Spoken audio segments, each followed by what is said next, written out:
Hi, this is Siofra's Magic Alcove, and I'm Siofra Bradigan.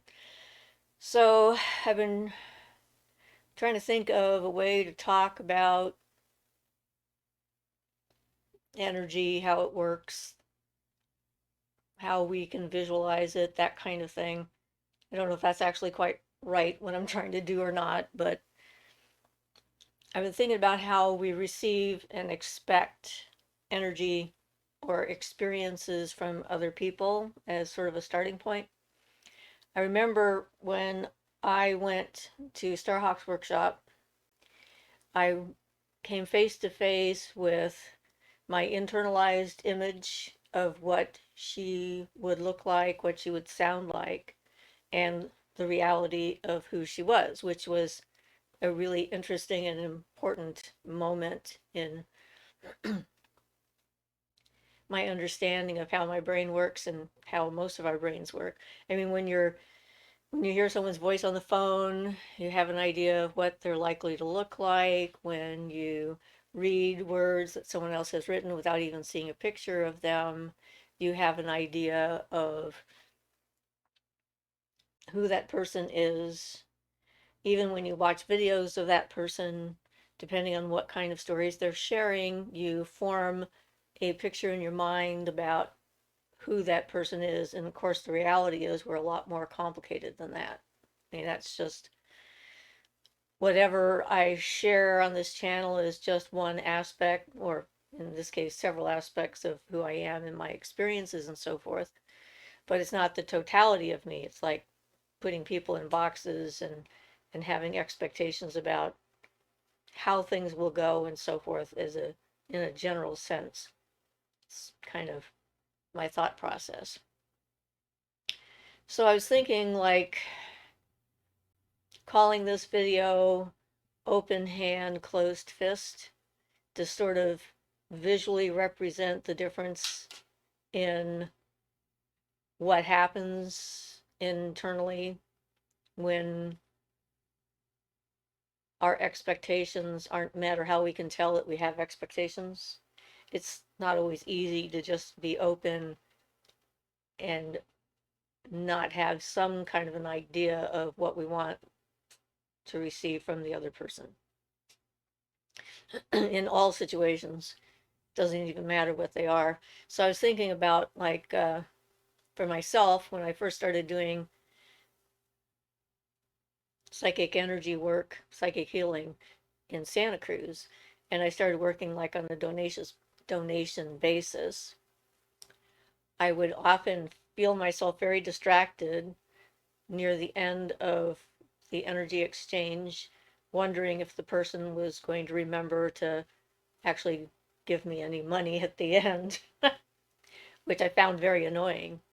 But it is a good example of that closed fist exchange where I had an expectation of how this was supposed to go and what I was supposed to get from um, from the exchange. So it wasn't like a freely given on completely on my part. It's just the way that is. I was still pretty young and pretty new at the whole thing, and I noticed it and didn't like it and kept trying to change it to get to the point where if I wasn't comfortable not receiving what I thought I was going to get, then I probably shouldn't be doing it. I needed to get to a place where it didn't matter to me. I don't think it's an uncommon scenario in life in general where we think I do something really nice for somebody and they're going to remember that. And then when I need them, they're going to do something really nice for me or give me thank yous or any of that kind of stuff. So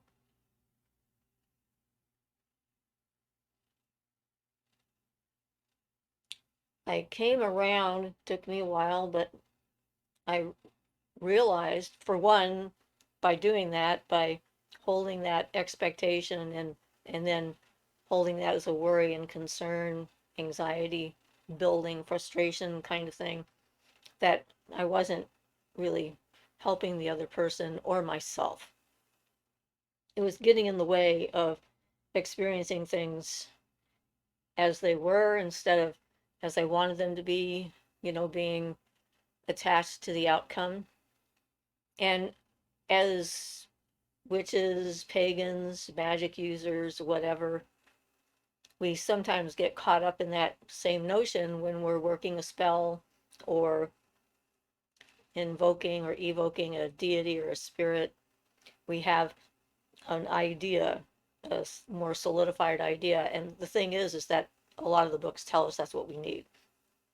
We need to, my tongue's not working. We need to be defined as much as possible in order to let the universe know what it is that we need. And although on the surface that seems like a good idea, and it's not in itself a bad idea, we can become so detail oriented on specified outcomes that we literally plug up the universe's ability to send us things and to arrange things on our behalf and let things flow to us.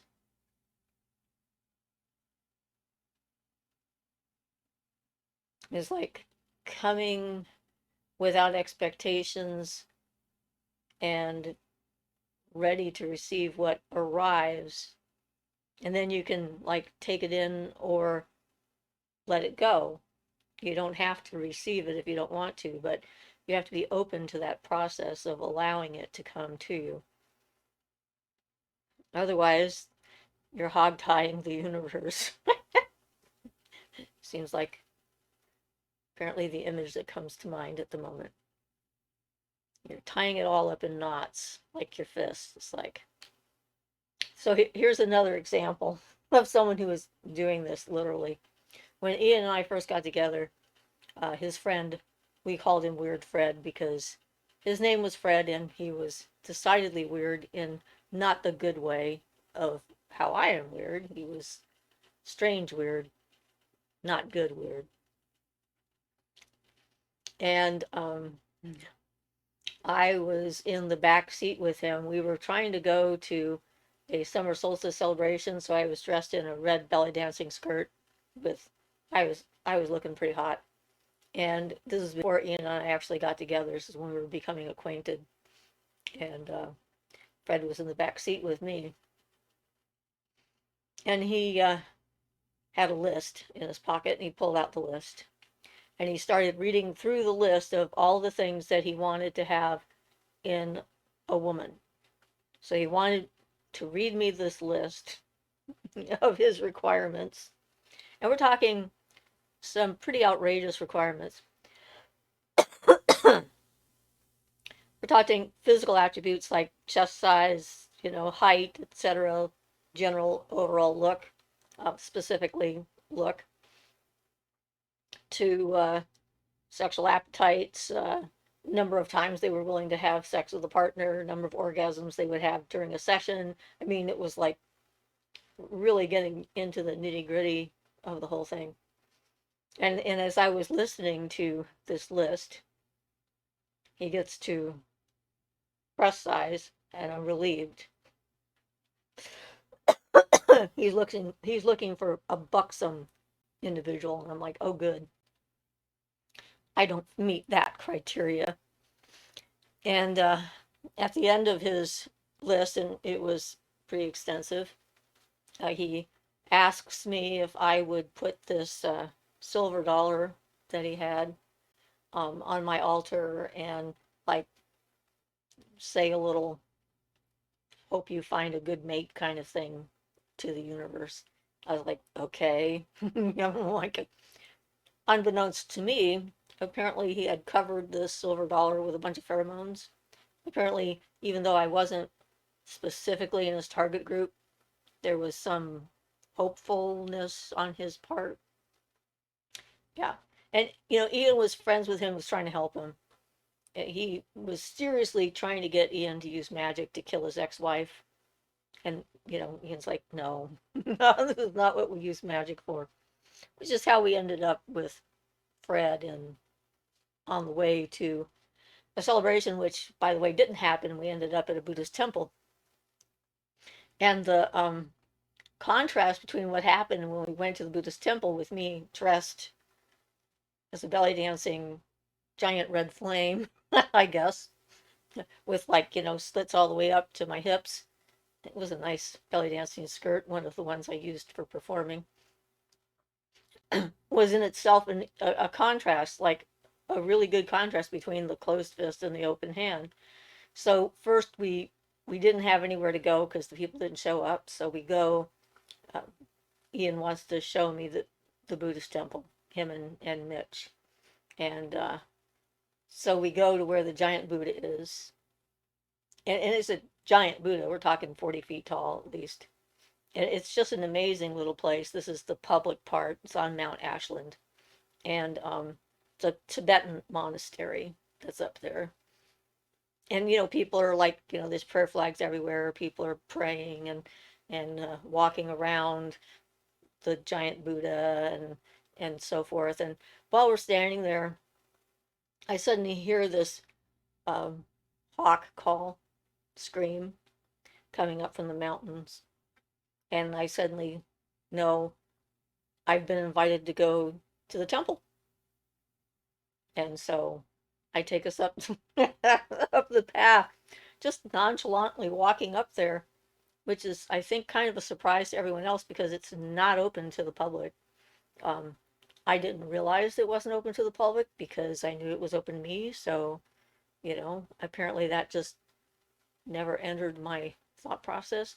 It was one of those energetic things, and I was just following the flow and receiving that impulse and that invitation.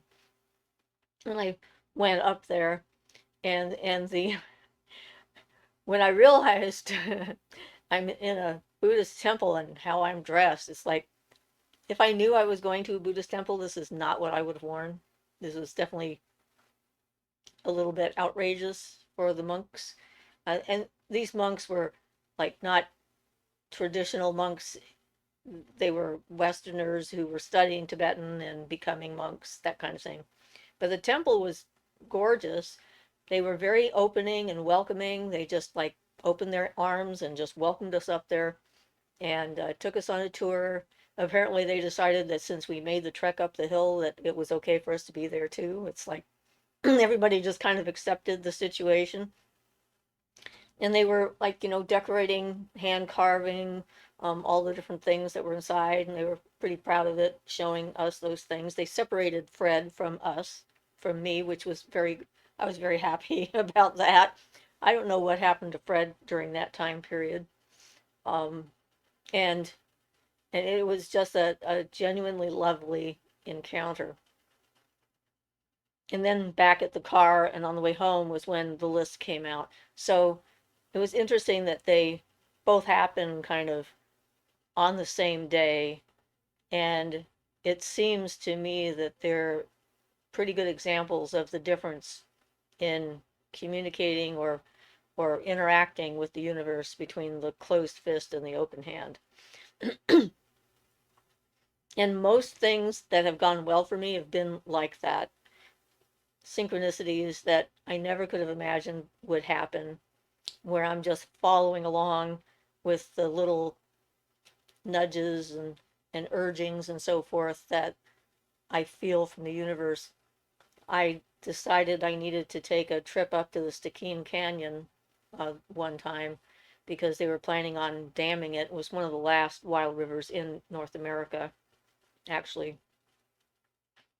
And I went up there on a spontaneous trip with some friends.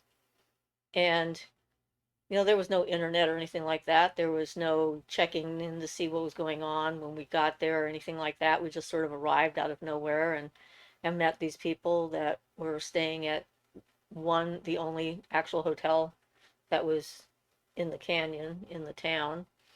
And turned out to be a photography documentary crew that were taking video of the canyon for a documentary about the dam, trying to help prevent the dam from being built. And they had just flown with their helicopter down this narrow passageway. There were parts in the canyon where the walls were only like 40 feet apart, so it was a real tight squeeze for the helicopter. But they had like just gotten all this footage. Certainly something I never would have been able to do on my own. I mean, yeah, you cannot go to this part of the river because the rapids are like basically a giant ladder of water. Just it's practically a waterfall. It's a extremely steep area. And they invited us to come to their hotel room and they showed us the footage. And so things like that happened to me all the time. It was a constant influx from the universe of information and activity and meeting of different people and their energy and interacting with them and so forth. It was quite amazing. In some ways, I miss the time when only energy, you know, you had to depend upon that level of intuition and your energy and your connection to that flow in order to have these kinds of encounters with people. Because there wasn't anything like what we have now with the internet and being able to reach out and just talk to people that you don't know. The universe had to really arrange the flow and make it happen. And the same kind of thing happened when I went to Texas. I did a whole video on what happened there, opening up a portal between worlds. And when I went there again, it was like the universe had arranged this entire trip. And it started off with me in a phone booth talking to my ex-husband about him picking up the kids for the summer. This was not the summer he kidnapped them. And saying, you know, it was like after we got through that conversation, I was going to go to the medicine wheel ceremony and he was going to meet us there from Saskatchewan and then drive the kids back. And when we got off the phone, I suddenly had the words in my head that I needed to go to Texas, and that kind of started that. So I could have put a stop to that right away, but I'm like, I should go to Texas? Really? Like, why should I go to Texas? Who's what's in Texas? And that started a series of events that were all connected to each other and led to me meeting all kinds of amazing people and having a 10-day experience that was just so jam-packed full of stuff. It was almost unbelievable that it happened at all. And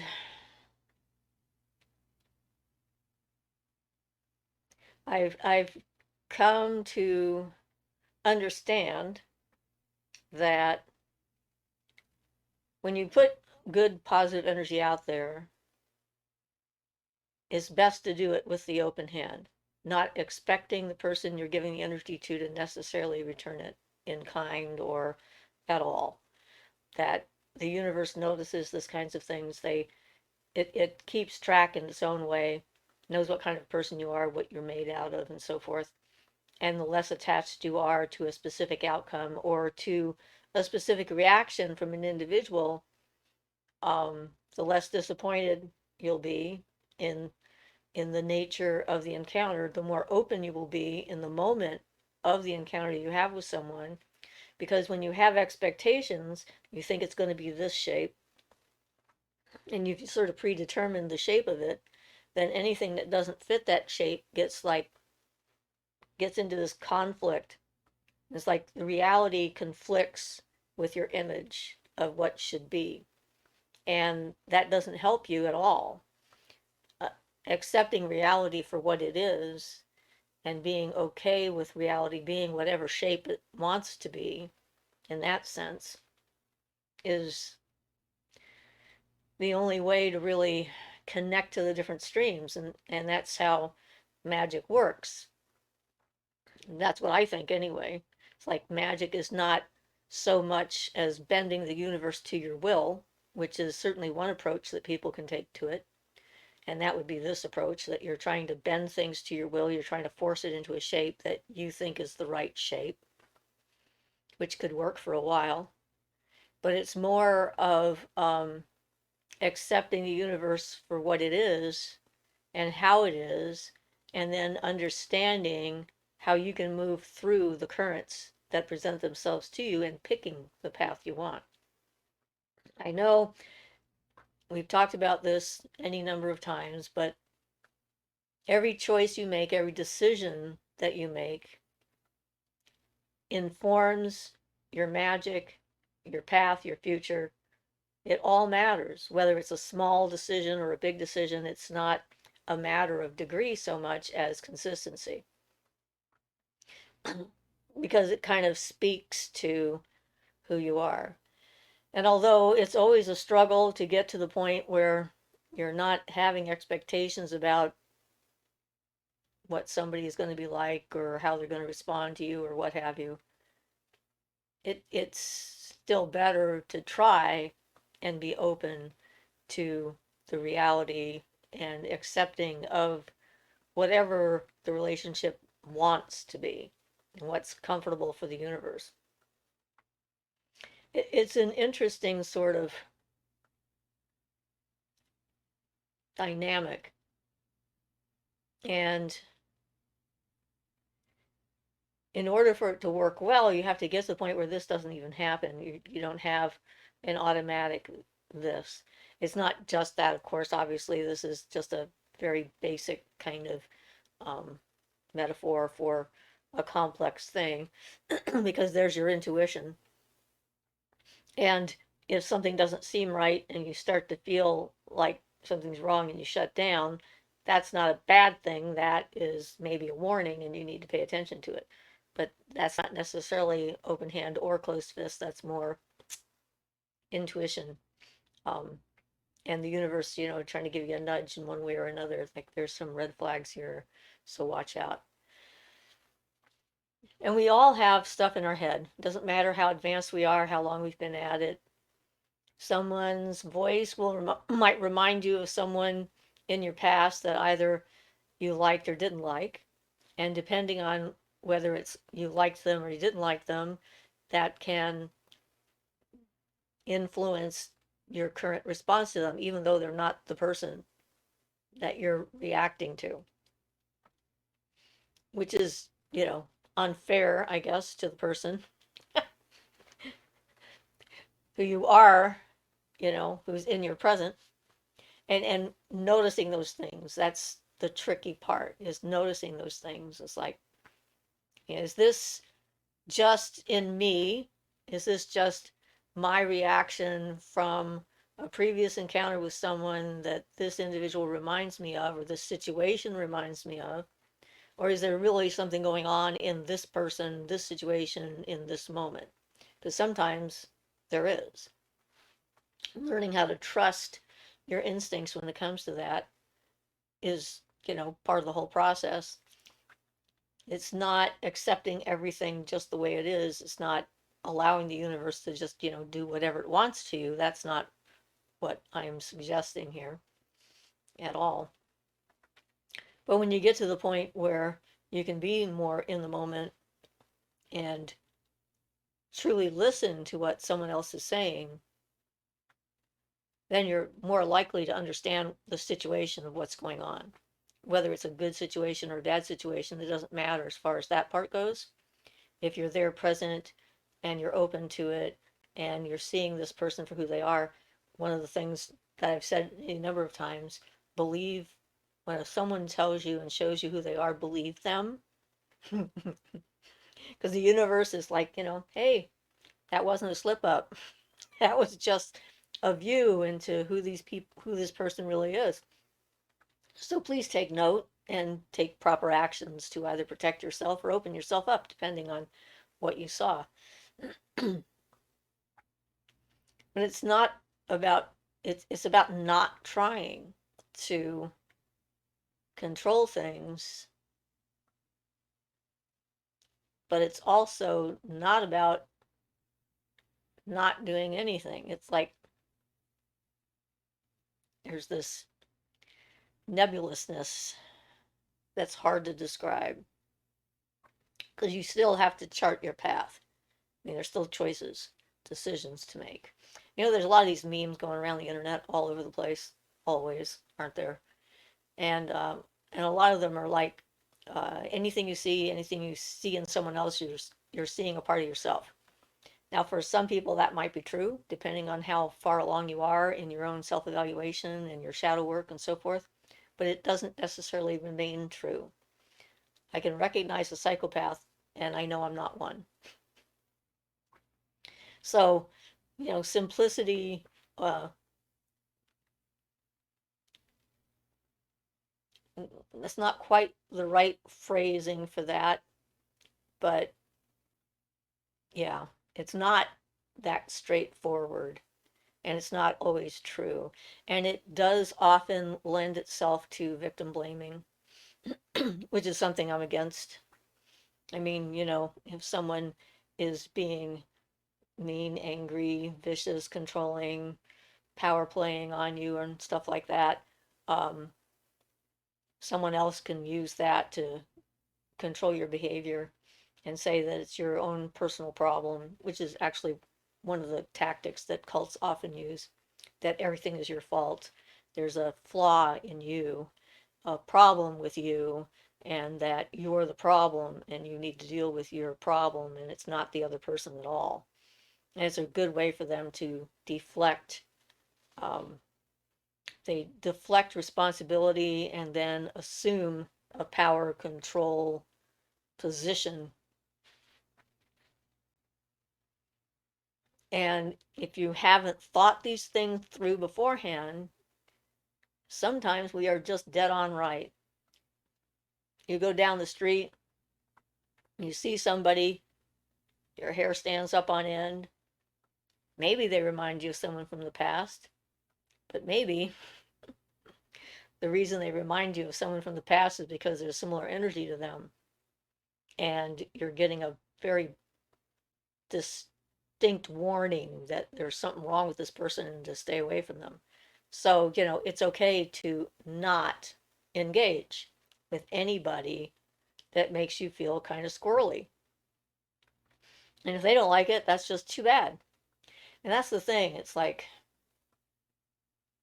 well, like the unwelcome hug. In my family, you were never permitted to say no to a hug. It was not allowed. Hugs were mandatory. There was no system set up where you could refuse a hug, and often more than a hug, but just serious violation of your personal space. And of course, in my family, my uncle being one of the people that molested me, whenever family got together, the larger family, like on the holidays, my uncle would be there. And I would be forced to encounter him, smell him, feel him, and get totally grossed out and be reminded of what he did over and over and over again, which was very confusing for my mother because, it's like it only happened once. It was so long ago. Why does it still bother you? But because it's a repeated offense, it's a repeated abuse that abusers like to use to try and make sure that they're top of mind in your brain. I don't know if they think of it that way, but that's certainly the effect. So being permitted to decide how intimate you want to be, whether it's conversationally or physically, um, is an important part of the whole boundary creating process. It's like it's a basic to be able to feel comfortable in your own skin and your own life, to have a measure of control over who you interact with and how you interact with them, whatever the situation might be. And just because I know this doesn't mean I haven't been thrown into situations like that. Like one of my friends convinced me to go to this Unity Christmas thing, which she said wouldn't have Christmas carols at, which was a lie. There were Christmas carols all over the place. Um, and the people from that particular church hugging was their way of, I guess, their affirmation that we're all connected, and they wanted to physically connect. And I met this woman in a, like in public for the very first time, and she just grabs me without a second's thought and wraps her arms around me and starts hugging me like we're long lost friends and telling me how much she loves me and how wonderful I am. And I'm like, I don't even know your name. I'm sorry.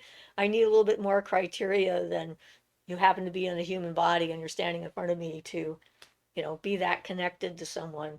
And I was like, whoa. And there were other weird things. There was the strangest thing between the pastor and my husband. The pastor was gay, which I don't care about, but he was extremely rude when I introduced my husband because I introduced, the man I live with, the man that I love, who loves me, and the pastor looks at him and gives him a very slow up and down appreciatively and then says, "Really nice to meet you." And I was mad. I was very annoyed. And of course, Ian never noticed because it's like it went right over his head. And afterwards, I told him about it, and he's like, "Well, really? I mean, I never noticed anything like that. It was no big deal." I said, "If he had done that to me, you would have probably punched him in the face for being rude." And that was a violation of boundary right there. It was unwelcomed attention. No one had invited it. Not the same as, appreciating someone from a distance. And yeah, it's this sort of boundaries are an interesting process in and of itself as a massage therapist. I had to deal with that kind of thing fairly often. Well, not fairly often because most of my clients were pretty good, but I had this one guy that came in to see me that um, he just like the whole time I'm working on him, he's looking at me with puppy dog eyes and like, "Oh, you're so beautiful," that kind of thing. And it gives me the creepy willies and like ick. And I'm like, okay, this guy really needs me. He's in bad shape. I mean, his body is just absolutely crazy. So I'm trying to think, what can I do to like stop this behavior without confronting it? Because, who liked confrontation? I'm not particularly fond of it. And so I start with one of the tricks that they taught us in massage school, which was, folding up a towel and putting it over his eyes so he could relax. He didn't like that at all. He was immediately upset and said, "I don't like this." So now I have to confront. And I'm trying to figure out how to do that without making it so he can never come in to see me again. So, I just like, okay, here's the deal. You're making me uncomfortable by looking at me like that when I'm working on you. And he goes like, there's nothing wrong with just looking. This apparently is the excuse. If I'm just looking, everything's fine. And I said, you're right. If I'm at a club and on the dance floor, there's nothing wrong with just looking because I'm in public and on a dance floor. In that situation, no problem at all. But when I'm in here, I'm not a woman, I'm your therapist, and it's not okay to look at me like one.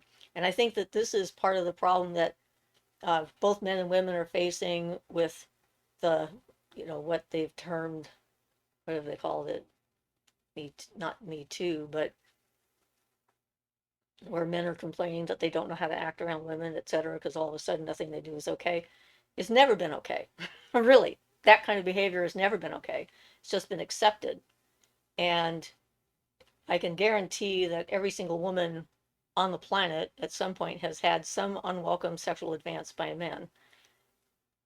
Generally speaking, in a surprise situation, like I saw an actor, a fairly famous one, being interviewed by a female correspondent, and he suddenly got that look and wants to ask her out, and he asks her out, and she's taken aback because she's there in her professional capacity to interview this individual. This is not a blind date or anything, and she's obviously flustered, to say the least. And he's like, "Oh well, that's okay, no harm in asking." But yeah, there was, because it devalued her job, her experience, her education, the position he put her in on camera, all that. So yeah, it was very disappointing to see that.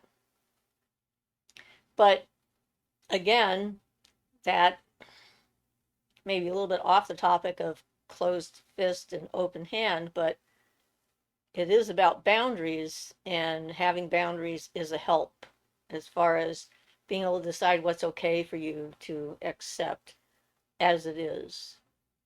And that's it, knowing what it is. But yeah, doing energy work on people is really important to not be attached to the outcome, especially when you're sending healing energy to somebody, because you're not all knowing. None of us are.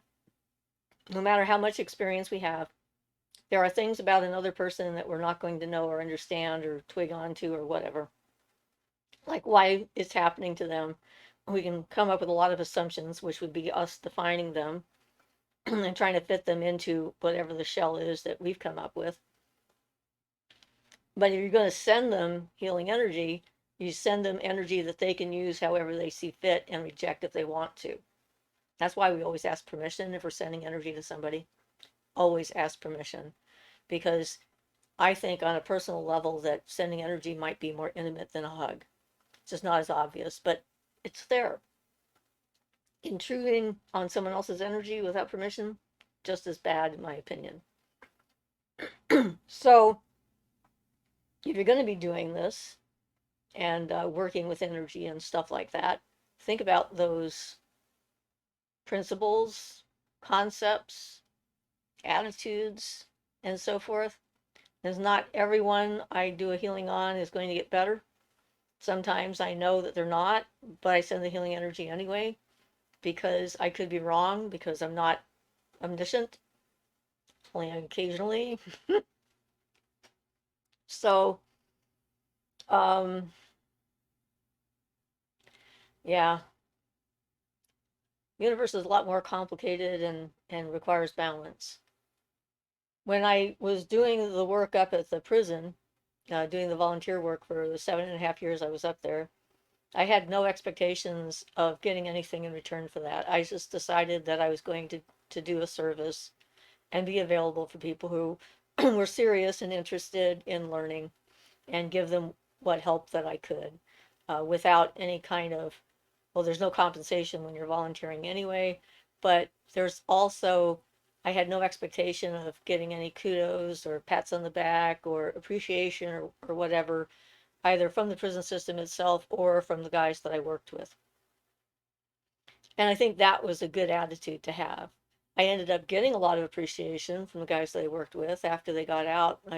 I've had a number of contacts from them where they've written me and found me on Facebook and thanked me very much for what I gave them while they were incarcerated and how much it helped them. And I value that. I think that's wonderful. I'm glad that what I did helped, but I wasn't doing it for that. I wasn't trying to get something for what I was doing. I was just giving what I had and letting it express that way and try to be with wherever they were at. And I think that is the whole point of service, and that's what I try to do on my channel. Um, a lot of times people ask me for help. They want me to fix a problem for them or intercede on their behalf or whatever. And I try to consistently tell people I don't do that for other people. The point of this channel is to empower you to do things for yourself. And you choose how you want to do it. I'm not in charge of your path, what magic that you use, what decisions that you make, they're all yours to make. And I will certainly share my experiences and my perspective on things. And I think that's great that you all, most of you know that. If you ask me a question, if you don't want to know the answer, what I think about something, don't ask me the question. But if you do ask me the question, I will give you my honest answer as well as I can. That doesn't mean I'm right, but I will tell you what I think. I've had a number of people who don't talk to me because of that. But hey, that's okay. So, yeah, I hope that this helps a few of you to try and figure out like the balancing act of navigating energy, realities, life itself, relationships, and all the other things that are implied in the whole notion. So I guess that's good enough for today. Hope you all have a great week, or whenever I see you again. I guess I'll see you on Sunday. And enjoy the full moon, which is happening tonight. So you'll see this after the full moon. Hope you had a great time. Equinox is coming up, so we have things to look forward to. And either the dark or the light will be returning, depending on where you live. So this is Siofra Bradigan, and this has been Siofra's Magic Alcove. Blessed be.